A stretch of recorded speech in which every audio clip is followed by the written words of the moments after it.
5 సంవత్సరాలు అయిపోయింది. ఆలోచన చేయండి. 1 కాదు, 2 కాదు. వివేకానందరెడ్డి గారి హత్య జరిగి 5 సంవత్సరాలు అయిపోయింది. క్రూరాతి క్రూరంగా ఆయన ఒంటి మీద ఎన్ని గొడ్డలు వేట్లున్నాయో ఆయన ఒంటి మీద రుజువులు ఉన్నాయి. ఘోరంగా నరికి చంపడం జరిగింది. సమాజంలో పెద్ద మనిషి, సమాజంలో మంచి మనిషి డాక్టర్ వైఎస్ రాజశేఖర్ రెడ్డి గారి ఎంతగానో ప్రేమించిన తమ్ముడు, అలాంటి ఆయన విషయంలోనే 5 సంవత్సరాలు గడిచినా కూడా న్యాయం జరగలేదు. ఈ రోజుటి వరకు కూడా హత్య చేసిన వాళ్లకు శిక్ష పడలేదు. ఇక అంతటి మనిషికి కూడా న్యాయం జరగకపోతే, హంతకులకు శిక్ష పడకపోతే ఇక సమాజంలో సామాన్యుల పరిస్థితి ఏమిటి? సామాన్యుల విషయంలో న్యాయం జరుగుతుంది అని సమాజం నమ్మే పరిస్థితి ఉండాలి అంటే ఈ పాటికి ఎప్పుడో హంతకులను గుర్తించుండాలి, వాళ్ళకు శిక్ష కూడా వేసుండాలి. కానీ 5 సంవత్సరాలు గడిచినా కూడా ఈ రోజుటి వరకు కూడా హంతకులకు శిక్ష పడనే లేదు. హత్య జరిగిన రోజున మాకు చెప్పిన విషయం, చిన్నాన హార్ట్ అటాక్తో చనిపోయాడు అని.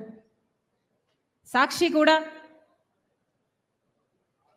వివేకానందరెడ్డి గారు హార్ట్ అటాక్తో మరణించారు అని చెప్పుకుంటూనే వచ్చింది.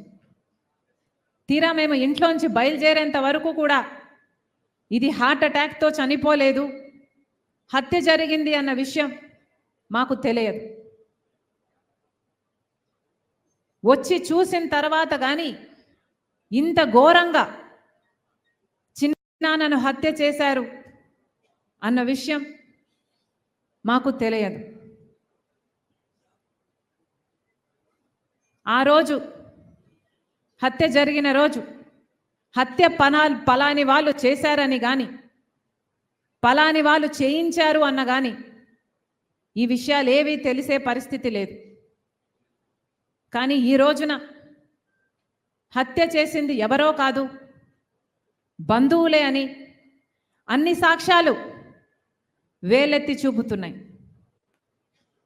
గూగుల్ మ్యాప్స్ అయితేనేమి, కాల్ రికార్డ్స్ అయితేనేమి, వాంగ్మూలాలు అయితేనేమి, ఇవన్నీ హత్య చేసిన వాళ్ళు వీళ్ళు అని వేలెత్తి చూపుతున్నా ఈ రోజుటి వరకు కూడా హత్య చేసిన వాళ్లకు, హత్య చేయించిన వాళ్లకు శిక్ష పడలేదు, కేసుకు కొలికి రాలేదు, కేసు అసలు ముందడుగు వేయలేదు.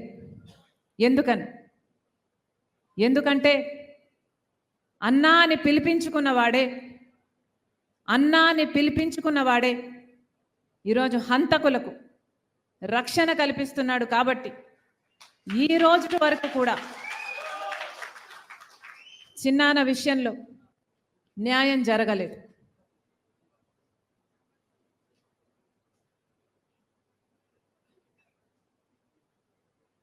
చిన్నమ్మ సౌభాగ్యమ్మ బిడ్డ సునీత చిన్నాన్న చావుతో అందరికంటే ఎక్కువ నష్టపోయింది చిన్నమ్మ సునీత.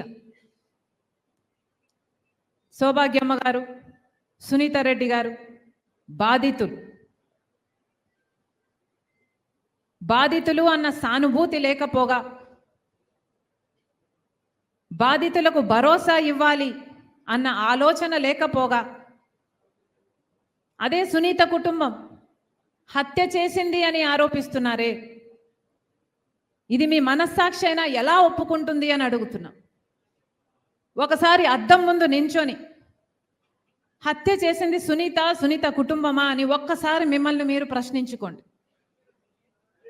అద్దం ఏం సమాధానం చెప్తుందో, మీ మనస్సాక్షి ఏం సమాధానం చెప్తుందో ఒకసారి మనస్సు పెట్టి వినండి.